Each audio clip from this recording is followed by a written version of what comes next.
தேவனுக்கே மகிமை உண்டாவதாக. உங்கள் யாவருக்கும் என் இனிய கிறிஸ்துமஸ் நல்வாழ்த்துக்களை தெரிவித்துக் கொள்கிறேன்.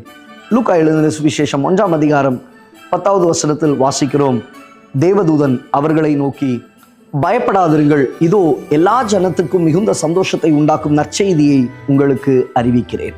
ஆம் தேவ பிள்ளையே, இங்கே கர்த்தருடைய வார்த்தை உங்களை நோக்கி வருகிறது. பயப்படாதிருங்கள். தேவன் தம்முடைய தூதர்களை கொண்டு அங்கே விவரித்து பேசின வார்த்தை பயப்படாதிருங்கள். இன்றைக்கு கிறிஸ்து பிறந்திருக்கிறார் என்பதை நாம் அறிந்திருக்கிறோம். 2000 ஆண்டுகளுக்கு முன்பாக இந்த பூமியில் உங்களுக்காக நமக்காக இறங்கி வந்து அடிக்கப்பட்டு இரத்தத்தை சிந்தி மரித்து அடக்கம் பண்ணப்பட்டு 3ஆம் நாளிலே உயிர் தெழுந்து இன்றைக்கும் உயிரோடு இருக்கிற மகிமையுள்ள தேவனை நாம் ஆராதித்துக் கொண்டிருக்கிறோம். இந்த நாட்களை விசேஷித்துக் கொள்ளுகிறவன் அதை தேவனுக்கென்றே விசேஷித்துக் கொள்ளுகிறான் என்று சொல்லி பார்க்கிறோம். இந்த நாளை கர்த்தருக்கென்று நாம் விசேஷித்து தெய்வ சமூகத்தில் வந்து நிற்கிறோம். ஆண்டவர் மறுபடியும் உங்களை பார்த்து சொல்லுகிறார், பயப்படாதிருங்கள்.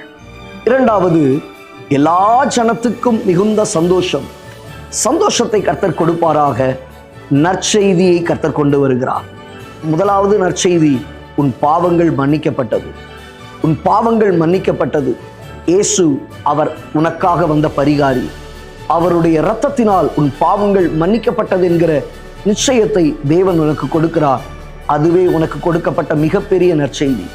அடுத்த நற்செய்தி, தேவனுடைய ராஜ்யம் என்கிற நற்செய்தி. அதன் பின்பு தேவனாகிய கர்த்தர் இந்த நாட்களில் இந்த பூமியில் உங்களுக்கு உண்டாக வேண்டிய சகல காரியங்களிலும் நற்செய்தியை கட்டளையிடுவாராக. நற்செய்தியினால் கர்த்தர் உங்களை அலங்கரிப்பாராக. ஆம் தேவ பிள்ளையே, பயப்படாதிருங்கள். சந்தோஷம் உண்டாகும். நற்செய்தியை கர்த்தர் கொண்டு வருவார். கர்த்தர் உங்களை ஆசீர்வதிப்பார். உங்கள் யாவருக்கும் என் சார்பாகவும் என் குடும்பத்தின் சார்பாகவும் தேவன் கொடுத்த சபையின் சார்பாகவும் இனிய கிறிஸ்துமஸ் நல்வாழ்த்துக்களை தெரிவித்துக் கொள்ளுகிறேன். தேவ பிள்ளைகளே, கர்த்தர் உங்களை ஆசீர்வதிப்பாராக. God bless you. God bless you. God bless you.